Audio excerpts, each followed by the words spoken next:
سلامونه ستړي مشئ، وخت مو په خیر. پام وکړئ د پښتو نیوز یوټیوب چینل څخه د نن ورځې تازه او مهمو خبرونو ته. د خیبر پښتونخوا سیاسي مشران وایي چې له افغانستان سره د حکومت په کچه خبرې ژر پیل شي. د خیبر پښتونخوا وزیر علي امین ګنډپور په مشرۍ د سیاسي مشرتابه په غونډه کې پریکړه وشوه چې له ترهګرۍ سره د مبارزې لپاره به ډېر ژر له افغانستان سره د حکومت په کچه خبرې پیل شي.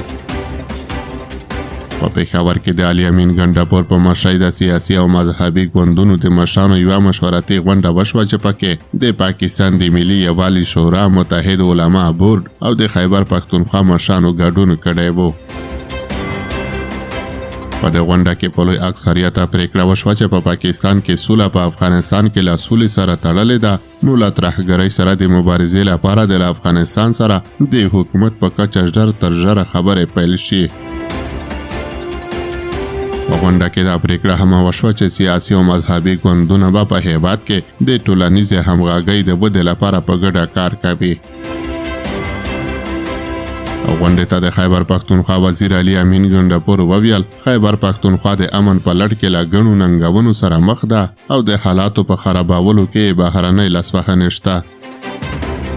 نوموړي زیاته کړه چې د خیبر پښتونخوا امن د افغانستان له حالاتو سره مخامخ تړاو لري. وزیر علي امین ګنډپور وویل، د افغانستان سره به د ګټورو خبرو اترو لپاره یوه جرګه جوړیږي.